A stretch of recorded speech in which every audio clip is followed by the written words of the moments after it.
Uma boa noite a todos e a gente vai começar então com essa super revisão que eu preparei para vocês só em recursos. Por que recursos, né? Se vocês estão já estudando o processo de trabalho, eu espero que estejam, vocês vão ver uma coisa.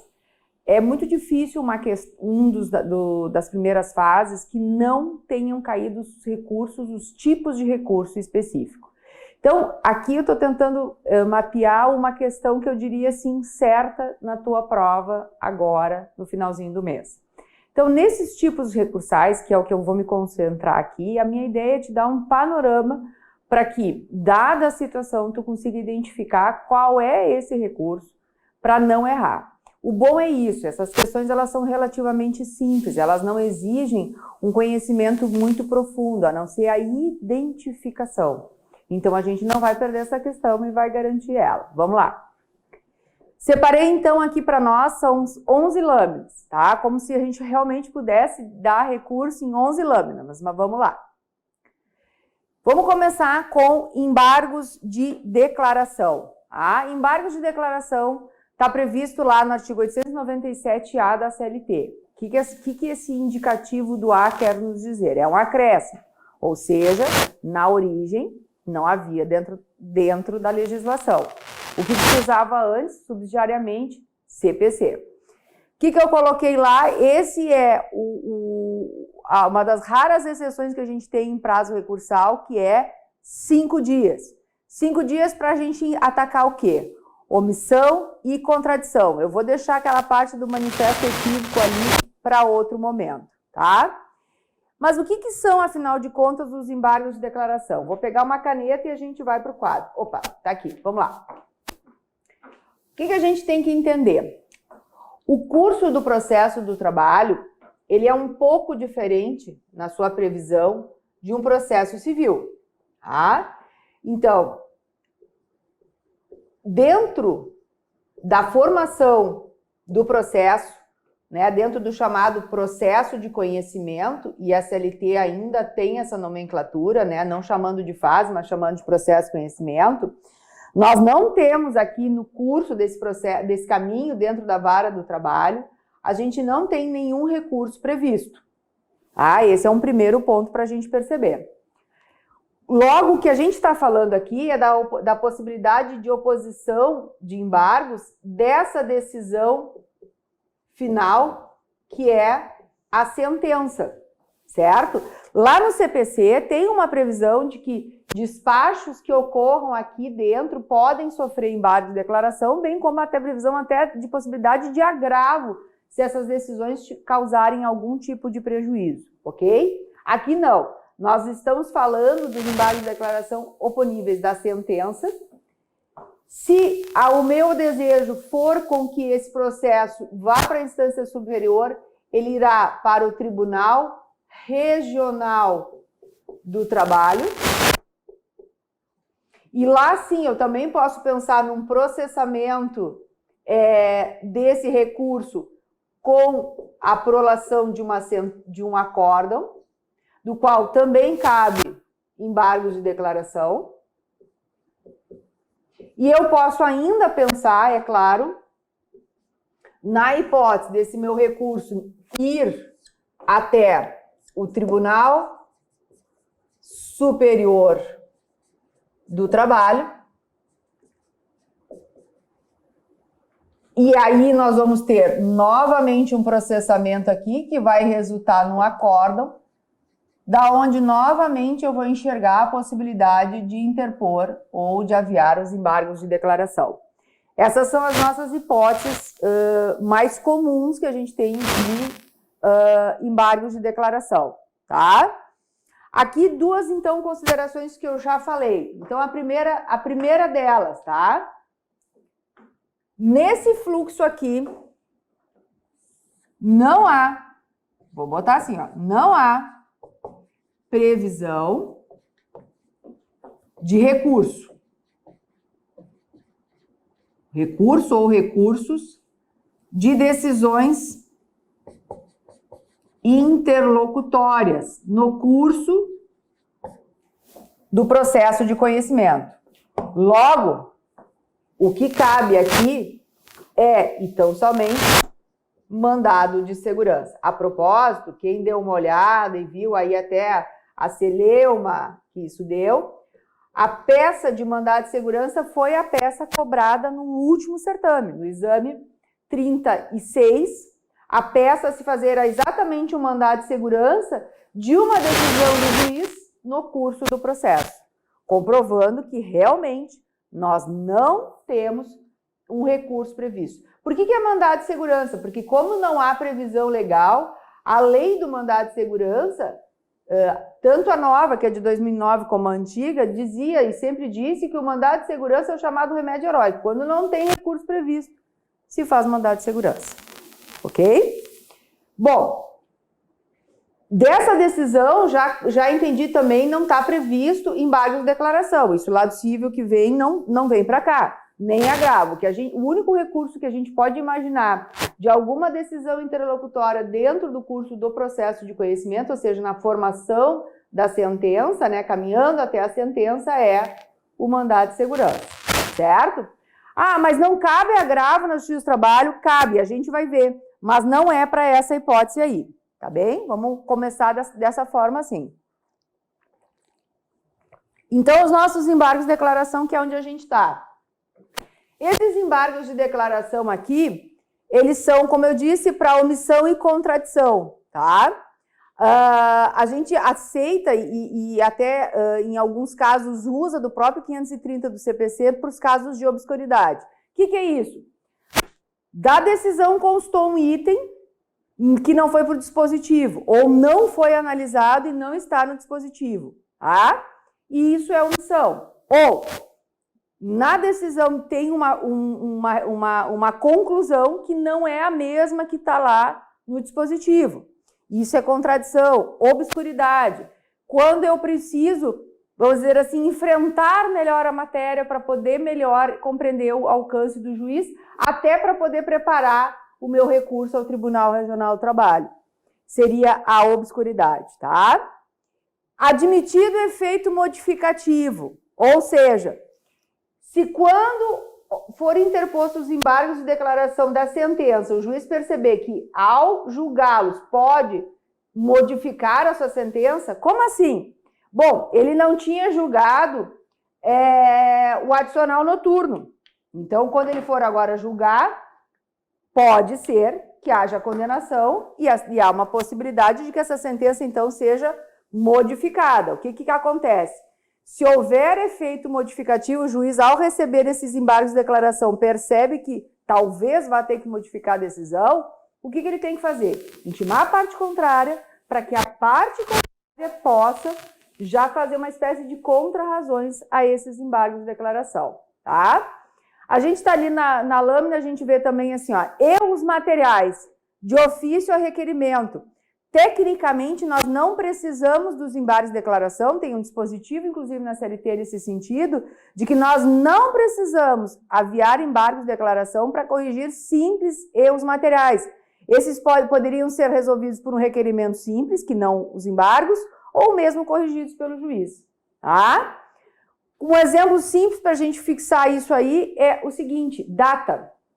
Como assim data? Olha só, imagina que o juiz lá no corpo da decisão examinou e fixou que o contrato vigeu de 2021 a 2023. E ao constar lá esse reconhecimento no dispositivo, ele diz que vigeu de 2012 a 2023. É uma mera inversão, é um erro material. Esse daí não precisaria de embargos de declaração. Na prática, a gente até usa, mas a CLT nos permite que possa ser de uma forma diferente. Outra função muito importante que os embargos de declaração têm, e aí principalmente, ó, daqui para cima, o chamado pré-questionamento. O que é isso? Não daqui para cá, mas objetivando ir ao Tribunal Superior e até daqui para cima, porque eu inclusive não continuei ainda, mas a trilha trabalhista pode permitir que a gente chegue até o STF através de recurso extraordinário. Daqui para cima, o pré-questionamento ele é um requisito necessário para quê? Para deixar mais clara ou ventilar a situação que a gente quer submeter à revisão. É importante entender uma coisa. Após o Tribunal Regional do Trabalho, o que nós temos daqui é o chamado grau extraordinário de jurisdição. E aqui nós estamos com o grau ordinário. Logo, a ideia desse grau extraordinário de jurisdição é tão somente de revisar e não inovar, tá? Então, o que eu pretendo que suba tem que ter sido decidido daqui para baixo. Se não foi enfrentado diretamente no acórdão, eu tenho que interpor os embargos de declaração para deixar isso aqui mais claro, tá? Com essa hipótese aí ou com essa necessidade de pré-questionamento.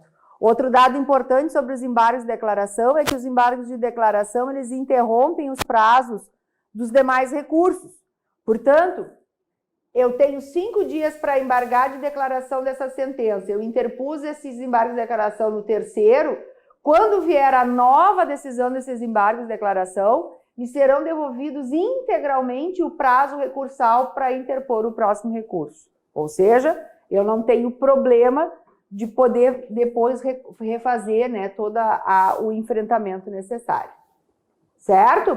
Então, assim, embargos de declaração, esse é o nosso mote principal.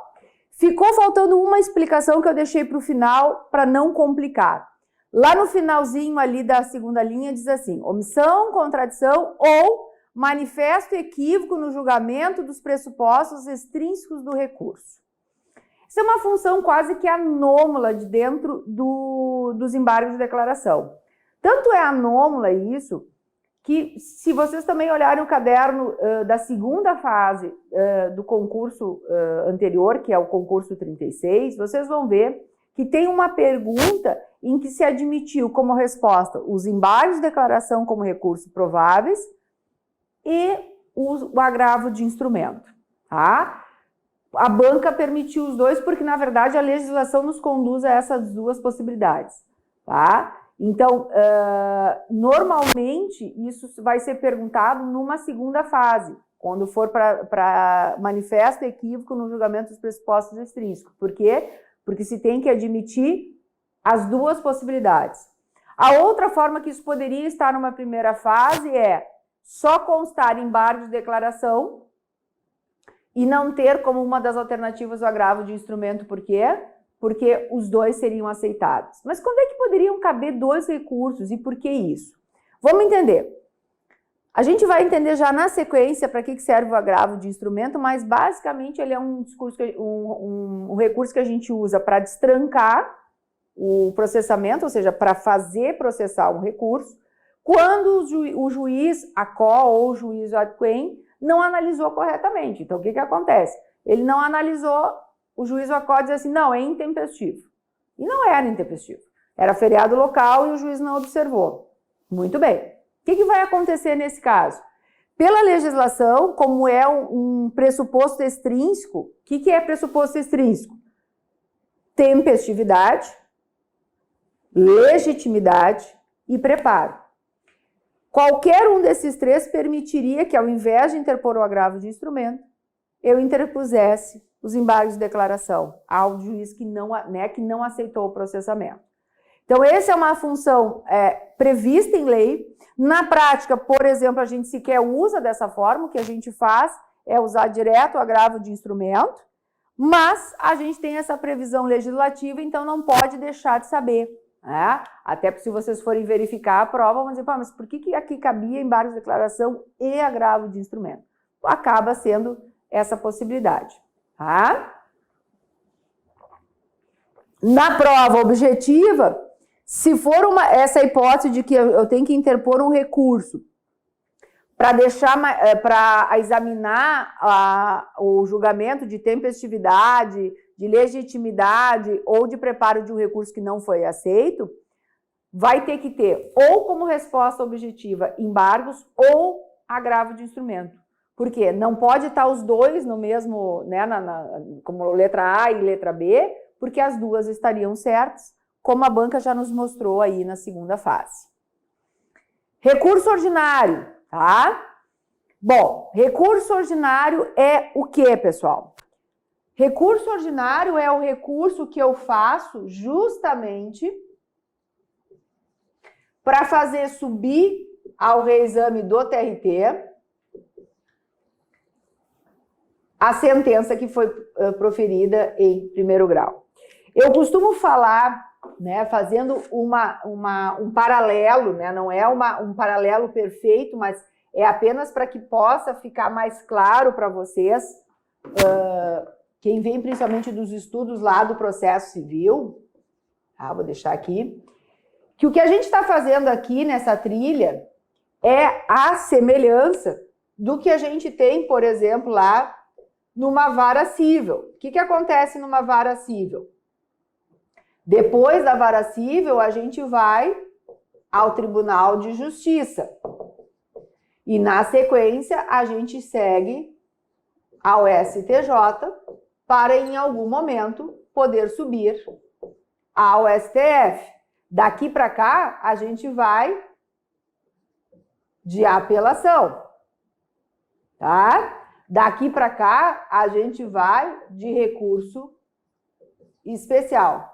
Daqui para cá, a gente vai de recurso extraordinário. Então, quando eu olho para esse quadro, o que eu tenho que enxergar é que a trilha normal do processo do trabalho não passa pelo STJ para chegar ao STF, sim ao Tribunal Superior do Trabalho para chegar ao STF. Essa é uma das primeiras conclusões que eu tenho que enxergar. São trilhas diferentes, tá? E nós não vamos ao segundo grau pelo recurso de apelação. Nós vamos com recurso ordinário.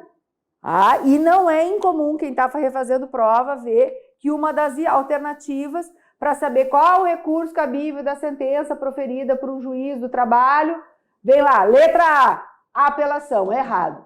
Letra B, recurso ordinário. Isso que eu digo, às vezes são perguntas bem simples, quase que simplórias, tá?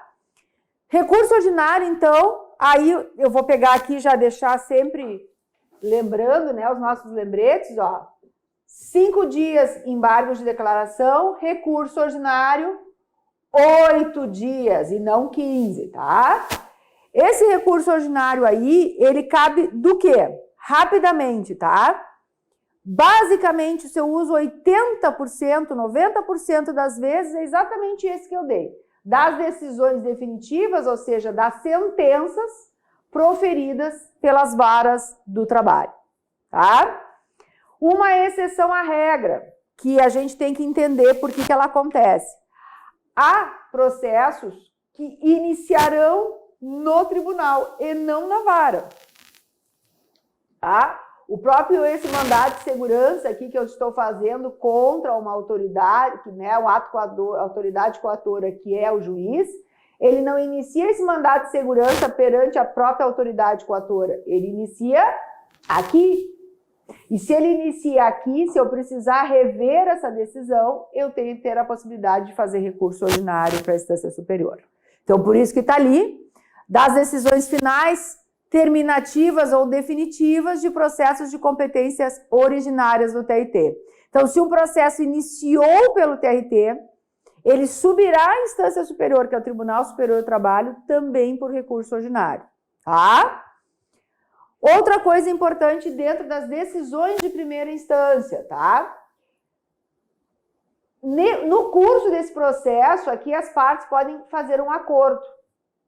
Se elas fizerem um acordo, o juiz vai fazer uma sentença homologando esse acordo, obrigatoriamente, tá? O juiz tem que homologar, e se não homologar, continua. Então, o que eu coloquei lá? Decisões finais de primeira instância todas, menos a transação ou acordo. Transação ou acordo, a gente só fulmina com ação rescisória, ou seja, não há direito de arrependimento eficaz de um acordo. Se o cliente fez o acordo num dia, no outro dia não quer, o único jeito que ele teria seria ter as hipóteses previstas para uma ação rescisória, ou seja, houve uma fraude, ele foi induzido a erro, todos aqueles requisitos lá da ação rescisória, tá? A única exceção dentro do acordo, né, que fica, quem é que pode recorrer eventualmente de um acordo feito dentro da Justiça do Trabalho, é a Previdência Social, porque ela não participa desse acordo. Então, o que tem ali no caso da Previdência Social? como todo o pagamento ele vai envolver dentro da Justiça do Trabalho contribuições previdenciárias, quer seja salarial, quer seja indenizatória ou quer seja até um trabalho de autônomo, o INSS tem direito de se manifestar sobre essa discriminação de parcelas, se ele não concordar. Por isso que a gente deixa ali que ele tem recurso contra o acordo. Tá? Então, das sentenças do juiz de trabalho, cabe o recurso ordinário. Dos processos que nascerem no segundo grau e que vão ir para o TST, cabe também recurso ordinário, porque começou ali, né, no segundo andar, vamos dizer assim, querendo ir para o terceiro. Só que cuida que tem sentença que o juiz dá, que é a homologação de acordo, dessa não cabe, eu não tenho como reclamar. Se eu fiz o acordo, o juiz já esclarece ali na hora, olha, agora depois não tem como desfazer. A exceção é para o INSS. E eu coloquei ali uma coisa importante, que é interposto por petição dirigida ao juiz que proferiu a sentença com anexas razões de recurso. Ou seja, quando eu entro afrontando essa sentença através de um recurso ordinário, eu dirijo a esse juiz que sentenciou para que ele encaminhe ao tribunal as razões, né, recursais. Então, isso quer dizer que ele vai fazer um primeiro juízo de admissibilidade e depois aqui o tribunal também, certo? E assim sendo, se o juiz admite esse recurso, ele vai intimar então a parte contrária para apresentar contrarrazões. E as contrarrazões para todos é 8 dias, perdão. Por que 8 dias? Ó, as contrarrazões de recurso ordinário são também 8 dias, inclusive para a fazenda pública, né? Os chamados privilegiados. Quem são eles? Pessoas jurídicas de direito público, União, Estado, município, Distrito Federal, autarquia pública e fundação pública, certo? Aí incluído, inclusive, o INSS. E ainda Ministério Público do Trabalho. Por quê? Porque esses daí, eles têm realmente prazo em dobro, mas é prazo em dobro para recorrer, não para contrarrazoar. Então, para contrarrazoar, todo mundo tem só 8 dias. Tá? Como é que eu vou identificar se é ou não recurso ordinário? Eu vou ter que entender em que ponto eu estou dessa minha trilha aí. Prosseguindo então, vamos lá. Opa, apertei o lugar errado. Revista, tá? Recurso de revista, um dos campeões de perguntas aí. O que o recurso de revista tem de importante? Vamos trabalhar com ele para entender. O recurso de revista é aquele que aqui no quadro, ó, vai me levar para o Tribunal Superior do Trabalho. O que isso quer dizer?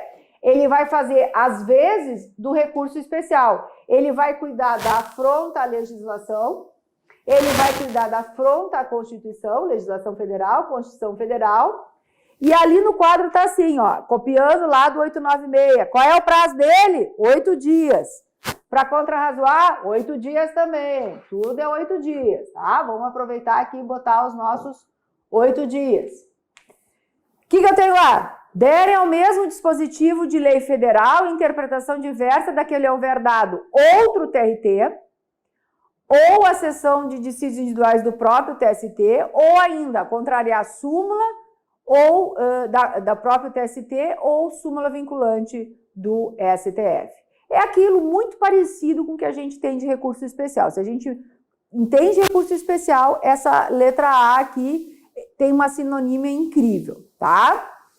Derem ao mesmo dispositivo de lei estadual, convenção coletiva, acordo coletivo, sentença normativa ou regulamento empresarial, de observância obrigatória em área territorial que exceda a jurisdição do tribunal, prolator da decisão recorrida, interpretação divergente na forma da linha A. Para aí. Primeiro, Essa hipótese da letra B hoje, ela está basicamente adstrita a um estado na federação que é São Paulo. Vou explicar por quê. A CLT, no seu artigo 674, informa quais os TRTs e quais a área de cobertura, vamos dizer assim, de competência deles, tá?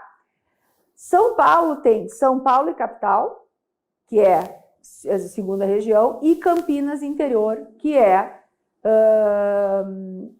15ª região. Só que é o mesmo estado. Tá? Então, eu posso pensar numa lei estadual do estado de São Paulo que tenha tido uma decisão em matéria trabalhista de uma forma no TRT da segunda região, que é São Paulo, capital e litoral, e outra no interior, que é Campinas. Essa seria a possibilidade, porque nós não temos nenhum outro lugar onde haja 2 TRTs por estado. Tá? É possível? É possível, mas não tem. Bom, convenção coletiva, acordo coletivo ou sentença normativa ou ainda regulamento empresarial, isso é mais fácil de enxergar.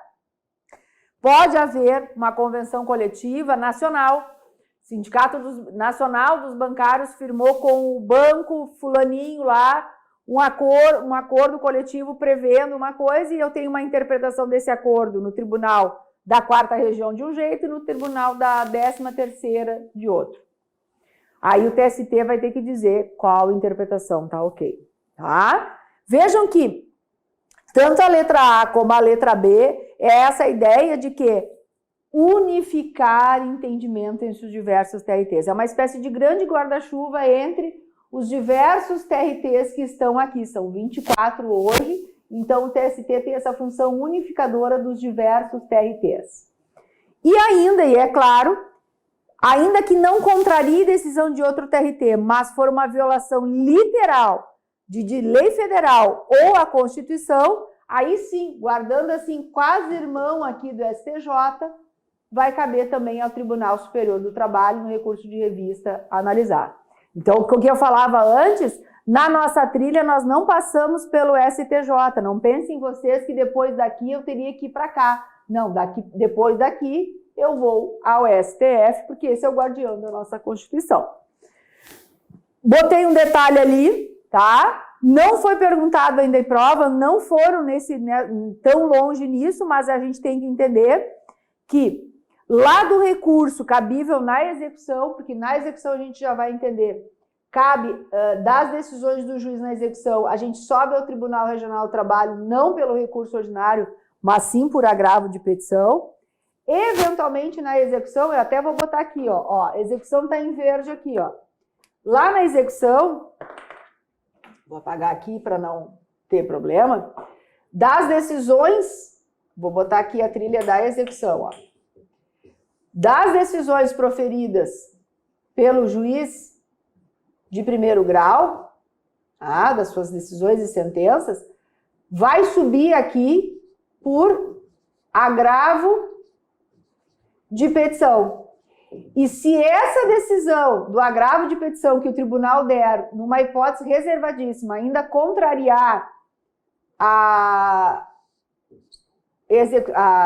Constituição Federal, essa decisão aqui poderia ser também revista por recurso de revista. É uma hipótese muito apertada, porque eu teria que pensar no Tribunal Regional do Trabalho, dentro de uma execução, decidindo um recurso, ou seja, decidindo o agravo de petição e violando a Constituição Federal. Essa é a hipótese do recurso de revista.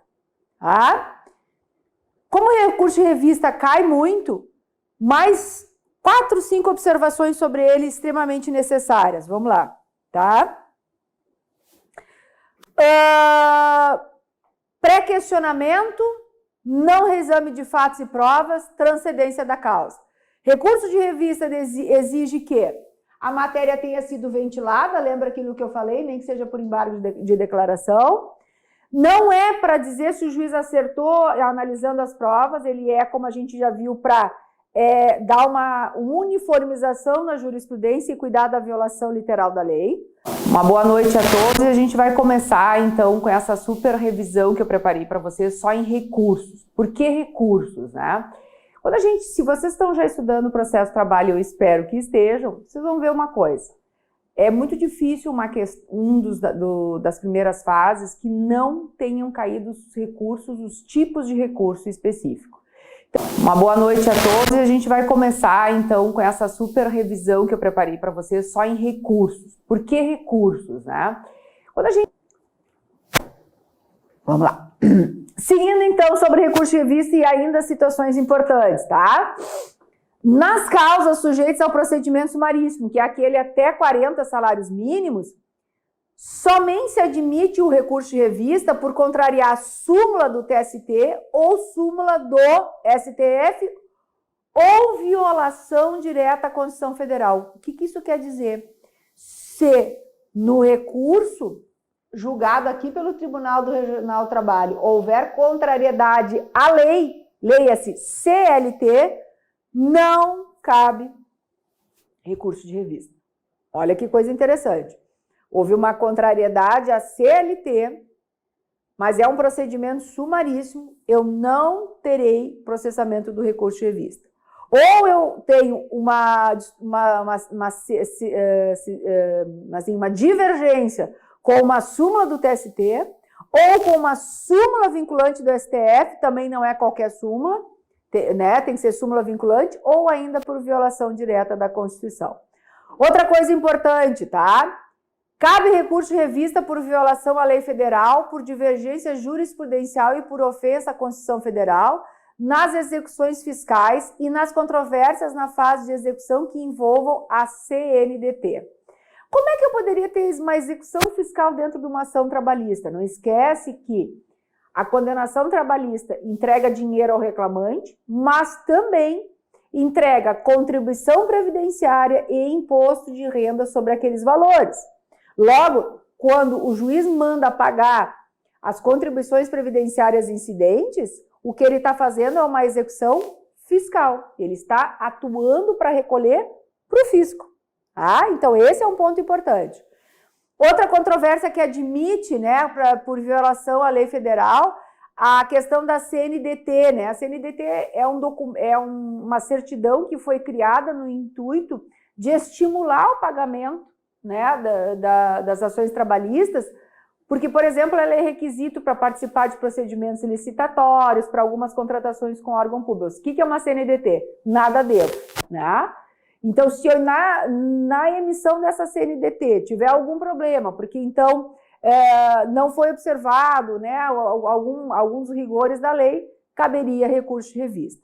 E por fim, e não desinteressante se falar sobre recurso de revista, o que a gente tem que perceber, tá?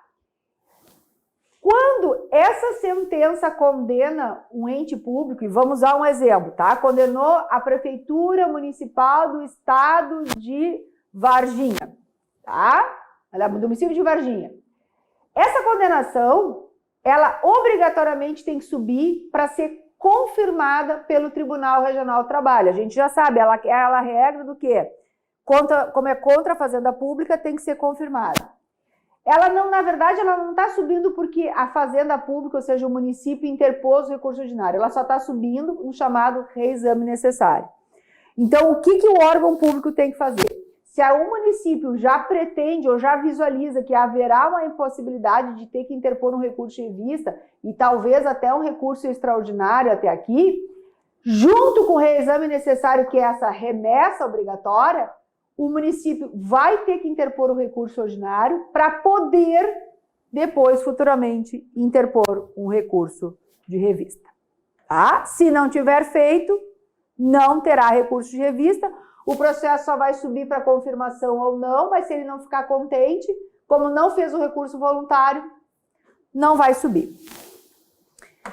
Essa aqui é uma lâmina para a gente prestar atenção. Por que é uma lâmina para prestar atenção, professor? Olha só, nós não tínhamos ainda até a prova da primeira fase anterior, pelo menos que eu tivesse vasculhado até agora, nenhuma questão onde o tipo de recurso para a gente responder eram os chamados embargos. Tá? Então, isso é uma inovação da banca do último certame. E eu acredito que muita gente deva ter errado, então também tem um grau interessante, né, de poder vir a ser novamente perguntado em algum momento. Isso não é embargos de declaração, tá? O que é isso? Embargos. Esse recurso de embargos, ele é um recurso previsto, na verdade, aqui, ó, nesse processamento do recurso dentro do Tribunal Superior do Trabalho. Então, ele diz lá, vamos começar pela hipótese que caiu, tá? No último certame. Letra 2. Das decisões das turmas que divergirem entre si, ou de decisões proferidas pela seção de dissídios individuais, ou contrárias à súmula, ou orientação jurisprudencial do TST, ou súmula. Por quê? O Tribunal Superior do Trabalho, ele é formado por diversas turmas, tá? Assim como também os tribunais regionais, são diversas turmas. Essas turmas aqui, elas são vinculadas, né, ao seu órgão superior, é a seção de dissídios individuais. Se houver confronto entre o entendimento de uma turma com outra turma, ou desta turma com a posição da SDI, ou até das súmulas desse tribunal que são dadas lá pelo seu pleno, eu tenho a possibilidade desse recurso ali. Então, para que serve esse recurso? Na verdade, vê bem, a ideia é parecida com o próprio recurso de revista. Se eu expliquei que o recurso de revista quer, né, uniformizar a jurisprudência dos diversos TRTs, a ideia aqui é uma uniformização da jurisprudência dentro do próprio Tribunal Superior do Trabalho.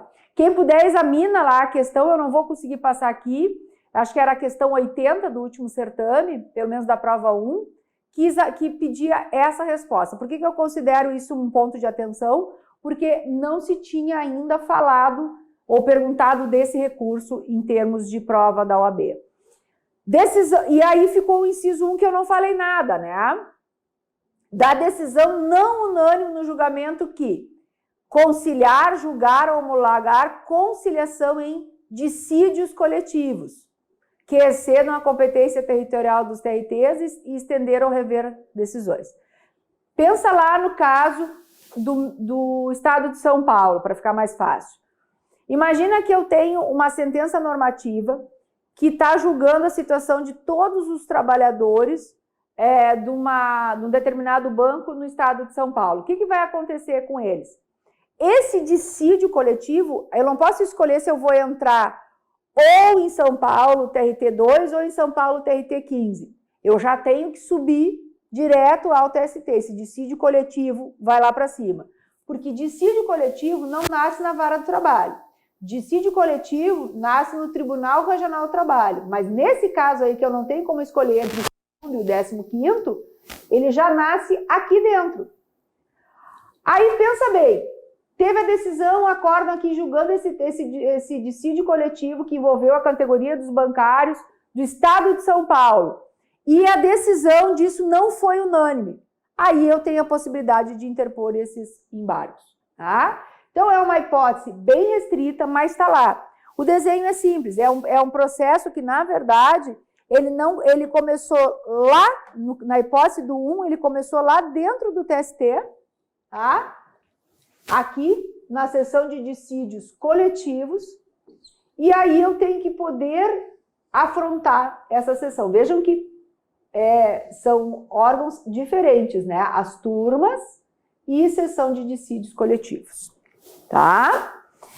Bom, e aí eu coloquei uma observação no 894 da decisão denegatória dos embargos, ou seja, aquela que não permitiu o processamento dos embargos, entende que não é cabível, tem já um agravo previsto. Aqui eu faço uma ressalva que vai ser importante para vocês. Em todo tribunal, a gente tem a chamada, além da reserva de plenário, a gente tem uma espécie de reserva, vamos dizer assim, do julgamento, vamos dizer assim, do não julgamento isolado, de que a gente possa sempre levar, né, para composição. Como assim? O relator recebe, mas o relator é um numa turma que tem 3. Então, eu sempre tenho uma possibilidade de levar para os outros 3 para confirmar. para que não fique o juiz individualmente julgando, na verdade, o desembargador individualmente julgando. E aí a própria CLT já prevê que tem essa possibilidade de agravo, que nada mais é do que tirar desse um juiz para levar para os seus dois pares, tá? Já está até previsto ali. Então, tem agravo na Justiça do Trabalho e ele já está começando a aparecer. Depois, recurso extraordinário em matéria trabalhista. Claro, eu, na trilha do cível, posso chegar ao STF. Na trilha trabalhista, eu também posso chegar ao STF. Chego como? De ônibus, de avião? Não, eu chego pelo mesmo recurso extraordinário e por ser recurso extraordinário, esse vai ser 15 dias, porque daí as regras são lá, as do CPC. Tá? Eu não vou me alongar muito, porque aqui é basicamente processo civil, mas é importante saber que, se além de afrontar um dispositivo seletista, a decisão afrontar a Constituição Federal, eu vou poder percorrer toda essa trilha para chegar lá. Tá? E aqui, aonde é que eu quero chegar e é bem importante de chegar? Agravo de instrumento. Opa, tem agravo de instrumento na Justiça do Trabalho? Tem. Só com um objetivo. É esse aqui, ó. Para que serve o agravo de instrumento na Justiça do Trabalho? Para uma palavrinha mágica, destrancar processamento de recurso. Eu interpus o recurso ordinário, o juiz não aceitou, eu interponho direto um agravo de instrumento para onde eu queria que esse recurso subisse para que ele admita o processamento. Do acórdão, eu queria que subisse ao Tribunal Superior do Trabalho, não foi aceito o processamento, eu interponho um agravo de instrumento para fazer subir. E também aqui eu tenho, em relação ao próprio subimento, lá para o recurso extraordinário. As hipóteses estão ali, ó. Da decisão do juiz que não admite o RO e o AP, que AP é esse, agravo de petição. Ó, então, para isso que cabe agravo de instrumento, tá? Para o que não admite o recurso de revista e também para o que não admite o recurso extraordinário, tá? O que é importante? Se o tribunal, ao receber esse agravo de instrumento, diz, ok, realmente, o recurso era tempestivo e tem que seguir o processamento, ele já vai iniciar o julgamento do próprio recurso. Por isso, quando nós somos intimados para responder o agravo de instrumento, com essas razões, né, quais sejam elas, tempestividade, aqui no caso de confronto jurisprudencial, eu já tenho que também oferecer contra-razões ao recurso principal, porque se for destravado, vai julgar o recurso principal. Então, sim, tem agravo de instrumento, mas apenas para isso. Agravo de petição. A gente já viu rapidinho, é da trilha da execução, e inclusive rima. Agravo de petição e recurso ordinário são uma das respostas, vamos dizer assim, mais perguntadas, né, em termos de tipos recursais. O pessoal às vezes se confunde, principalmente o que eu vejo o aluno se confundir é o seguinte: ele não percebe que ele não está na trilha da formação do título executivo, ele está na execução. E aí começa a questão sempre assim, ó, em sede de execução. Gente, se tu ler na primeira frase lá, em sede de execução, e aí tu olha as alternativas, a resposta é para tu indicar qual o recurso cabível, em 99,9% vai ser agravo de petição. Nós vamos ver qual a única hipótese de não ser agravo de petição é aquela que eu já te falei, que é se for o fato de já ter passado pelo Tribunal Regional do Trabalho, eu estou tentando subir ao TST por recurso de revista, mas aí o que eu preciso ter? Contrariedade à Constituição. Se não for isso, a tua resposta é agravo de petição. Faz esse teste, tu vai ver que vai dar certo. Ó, das decisões do juiz proferidas na execução após a interposição dos embargos, por exemplo, do devedor ou dos embargos de terceiro. Só botei no quadro ali, cuida que às vezes tem embargos de terceiro na fase de conhecimento. E aí, se for na fase de conhecimento, não é agravo de petição, é recurso ordinário, tá? Como é que pode ter embargos de terceiro na fase de conhecimento, ou seja, quando está formando título? Por exemplo, uma cautelar que arreste bens, né, penhore bens de um terceiro, já para garantir o processamento do recurso. Vai ter uma sentença dos embargos de terceiro, como ainda é fase de conhecimento, RO, tá? O agravante, então, tem que delimitar justificadamente as matérias e os valores, porque qual é a ideia do agravo de petição? A gente vai ver, quando a gente vê a execução, a gente vai ver o seguinte: as decisões que o juiz dá aqui na execução, o que elas são? Vamos só fazer um parênteses bem rápido, tá? Vou apagar aqui a trilha do CIV. Formou-se o título executivo, iniciei a execução e então eu quero discutir o valor que foi achado como devido, né? A forma de apresentar defesa na execução é através dos embargos do devedor.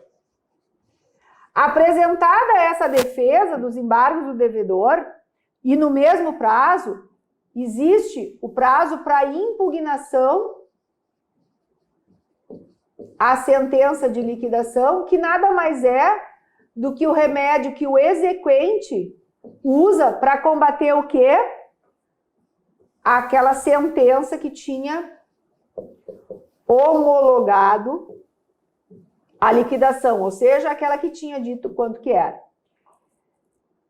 De qualquer um desses dois, dessas duas formas aqui, o próximo passo do juiz aqui, de primeiro grau, é dar uma sentença. Tudo isso aqui está acontecendo dentro da vara do trabalho. Para subir, e aqui está aqui, ó, ao TRT, eu subo de que jeito? Agravo de petição. Ah, então é isso que está ali, ó. Se eu estou julgando, se eu estou indo contra os valores, né? Vou botar um cifrão aqui. Eu tenho que dizer nesses meus embargos o seguinte: olha, a sentença homologou em 50 mil, eu acho que é 20 e o reclamante vai pedir 100. O juiz vai dar uma decisão, dessa decisão se leva ao TRT para dizer qual o valor é devido, tá?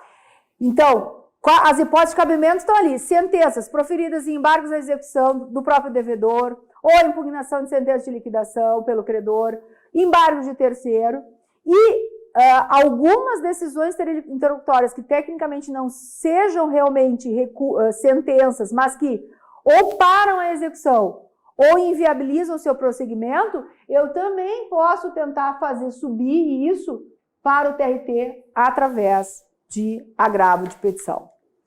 Tá? Esse aqui está sendo muito pedido, nas duas últimas provas tem vindo bastante, tá? E a gente vai ficar, então, atenção. O incidente de desconsideração da personalidade jurídica, eu peço que vocês façam a leitura lá dentro do CPC, mas vê bem, tá? Esse incidente, ele basicamente é para trazer quem não é o devedor natural, ou seja, os sócios, para dentro do processo.